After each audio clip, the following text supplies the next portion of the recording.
In the city of Boston, the role of white people is to save black people. It's manifested in the organizing work, it's manifested in the human services, it's manifested in the politics. And the only thing we're really good for is to vote for people or to be recipients of services. Change is not done by one individual, it requires a community. In order to be effective agents of change, the first thing and the most important thing that you have to do is you have to tell the truth. You have to be honest about the issue, honest about the suffering. And you can't care about what the power elite thinks. You have to have the power to stand up and speak for yourself. Real Talk is going to be about helping communities of color, helping you get the skills that you need to rebuild your communities, to strengthen your communities, to be more effective citizens, to be the change agents that your communities and that your children need and expect, and to take ownership of your community. Real people, real time, Real Talk.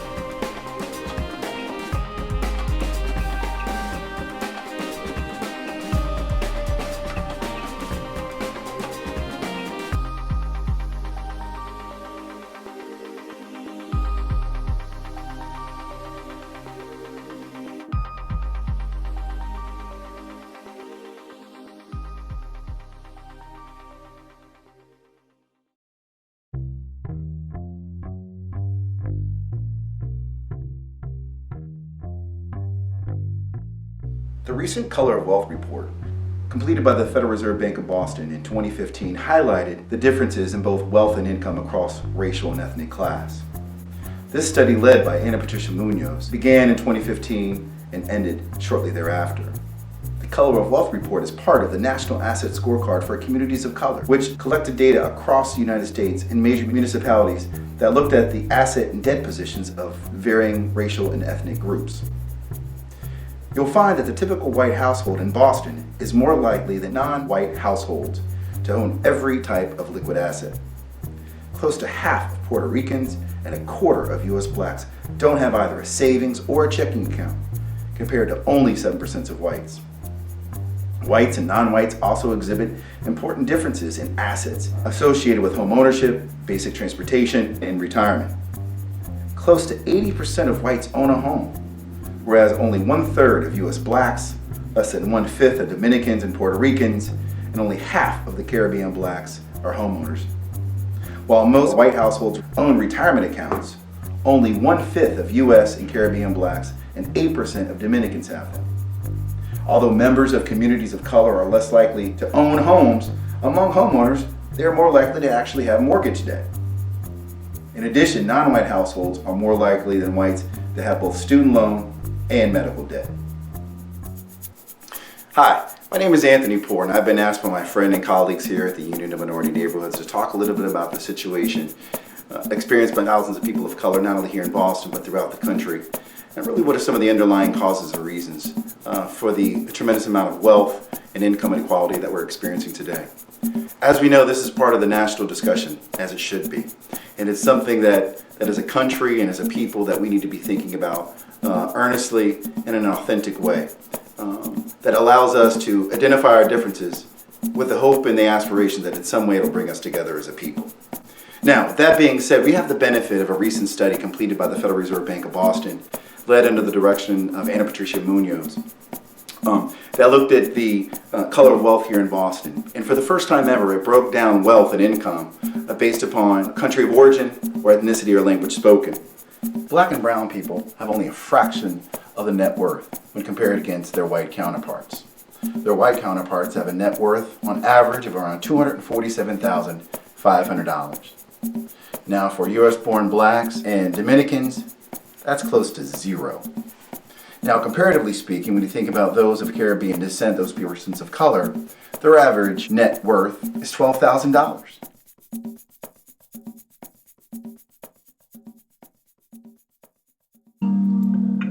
Now consider this. What if for every dollar you earned, someone else earned too? How about if for every dollar of wealth you gained, someone else gains 6. In 1983, whites in their 30s had an average net worth of $184,000. Today, these whites, who are in their early 60s, have accumulated $1.1 million in wealth. In contrast, blacks have seen their wealth go from $54,000 to $161,000, and Hispanics from $46,000 to $226,000. The racial wealth gap grows sharply with age. Over the past 3 decades, wealth disparities continue to worsen. Though the United States is one of the wealthiest countries, to many Americans this prosperity remains out of reach. Blacks and Hispanics, who strive to make a better life for themselves and their families, do not have the same asset-building opportunities. They are less likely to own homes and retirement accounts, so miss out on these traditionally powerful wealth-building tools. Wealth is where economic opportunity lies. Setting up automated savings drawn from your income allows you to build wealth through education, your home, or your retirement savings. Lack of assets, on the other hand, means a difficult life. When a rainy day hits, you're unable to pay bills and don't have enough food to eat. Our social safety net targets the day-to-day costs of living, but without fair policies, such paths to building wealth vanish. Today, these avenues are harder to access because it's tougher to qualify for home loans. To make matters worse, wealth disparities are passed from generation to generation. Black and Hispanic families are 5 times less likely than white families to inherit money that can help with down payments on a home. In order to narrow the racial wealth gap, we need to lower the barriers to building assets. Here's where things stand. In 2009, over half the $400 billion the federal government spent encouraging families to build assets went to the top 5% of income earners. Meanwhile, low-income families received next to nothing. Now imagine you have the same opportunity to earn income and gain financial security as anyone else. If that's the course we want to set, wealth is where the economic opportunity lies. Recently, Boston was rated number 1 in wealth inequality. And many of my friends and colleagues will ask me, what does that mean for us as persons of color in this community? Well, for me, it's important that we, in this most important studies, begin to quantify the amount of wealth and income inequalities that exist across both racial and ethnic class. It demonstrates that the city of Boston needs to take an authentic approach to this issue, which I believe it's beginning to do. It demonstrates to me that the future of black and brown people in this city and frankly across the nation is up to us. And we must lead the change. And the change that's required is at the systems level. And we have to both work at the grassroots and we have to work at the treetops level, meeting in the middle to again create the change at the systems level that allow persons of color, black and brown folks, to live the equitable and economic successful life that they want to lead. What's occurring in the city of Boston is by no means unique. These situations are occurring across the nation. What we're finding is black and brown people and the difficulties we've experienced have been impacted both historically by policies that were biased against us, particularly in favor of those who control both the politics and the wealth systems of this United States. When we talk about some of these unfair policies, let me be specific about what I'm referring to. One, I'm referring to an upside-down tax policy that disproportionately benefits the wealthy. I'm referring to predatory lending practices. I'm also looking at unfair housing practices as well. I'm looking at the disproportionate impact of mandatory sentencing laws. And lastly, I'm looking at racial and economic segregation that's led to disinvestment in our urban communities and of course all the plight that comes with it.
Economic justice defined: a set of moral principles for building economic institutions, the ultimate goal of which is to create an opportunity for each person to create a sufficient material foundation upon which they have a dignified, productive, and creative life beyond economics. I think there's a few things we could consider here. Number one is the full participation of people of color, both black and brown folks, in the design and the implementation of economic just policies, both at the national, the state, and the city level. It's robust participation, both in our boardrooms and our executive suites. It's policies and programs that encourage asset-based approaches to community development, that incentivize savings as an example. It's safe and livable communities. It's access to affordable lending products that choose not to prey on those of least fiscally astute among us. And most importantly, in my opinion, it's access to a quality education that leads to gainful employment and at the end of the day provides a living wage that families need. Man doesn't have a job or an income. He has neither life nor liberty and the possibility for the pursuit of happiness. He merely exists. If white immigrants can come to this country 50 years ago with nickels and dimes and no education, and come here and pool their little nickels and dimes and no education, and set up little stores, develop these stores into larger stores, develop this into an industry which creates job opportunities for whites. Since Lincoln was supposed to have freed the black man 100 years ago, and today the black man, according to the government economist, has spending power of $20 billion per year. We feel that with the black man spending $20 billion a year, not setting up any businesses, not creating any industry, not creating any job opportunities for his own kind, he's not in a moral position to point the finger today at the white man and tell the white man that he's discriminating against him for not giving him a job in factories that he himself set up. If the black man has $20 billion, and these so-called Negro leaders are such geniuses that they can integrate white restaurants and integrate white factories and force themselves into what the white man has set up, they should use this same ingenuity to show the black people how to pool our wealth and set up something of our own. And then we won't have to force our way into his anymore. And it didn't cost the nation one penny to integrate lunch counters. It didn't cost the nation one penny to guarantee the right to vote. But now we are dealing with issues that cannot be solved without the nation spending billions of dollars and undergoing a radical redistribution of economic power. The black man must unite and rise on racial hierarchy, making a racial empire upon which the sun shall never set.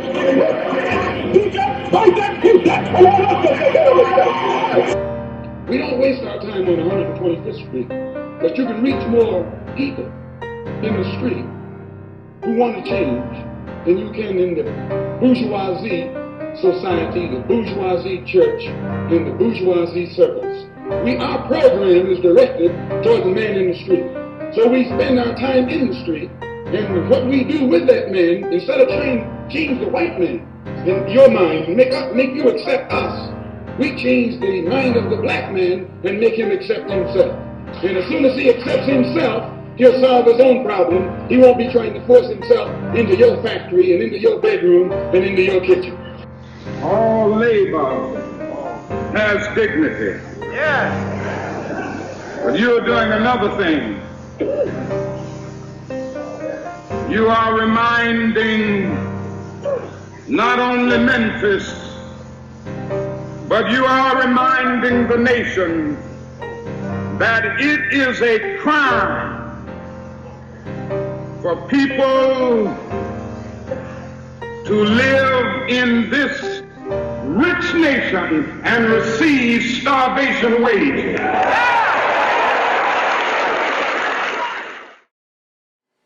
What are some potential solutions to the racial wealth gap, not only here in Boston, but beyond? I'd submit that it begins and ends with wholesale systems change, both at the federal, state, and local level.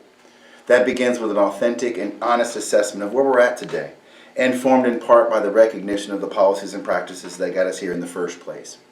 And to look at how we can integrate asset-based approaches to poverty alleviation and continue the growth and development of programs like match savings programs, commonly referred to as individual development accounts or IDAs, that are used for the purchase of a first-time home, to seed a small business, or to pay for educational expenses. We can also further grow and develop the earned income tax credit that has disproportionately benefited low and moderate income families throughout the United States. It's a reconsideration of the current tax system and how upside down it is and how it disproportionately advantages families of means. It's a reconsideration of how we pay for college and how we could better leverage programs like the Pell Grant for maximum impact. We could look at, most recently, the growth of universal children's savings accounts as another example of a novel approach to funding education. It's a reconsideration of the maximum sentencing laws that have disproportionately and negatively impacted persons of color, disallowing them the opportunities to reintegrate back into larger society. It's access to affordable and fair lending products that are non-predatory. And last but not least, it's full and equitable participation by Black and brown people in all aspects of society.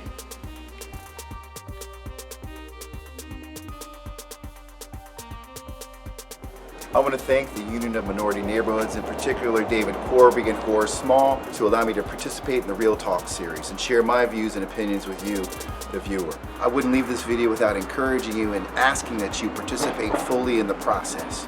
We don't need bystanders, we need active participants involved in the struggle for the liberation of Black and brown people in this country. We have to lead by example, and more importantly, we need to lean in and bring others with us. Until we not only begin to design, lead, and ultimately be the change we want to see, it'll never get better. With that, I'm out.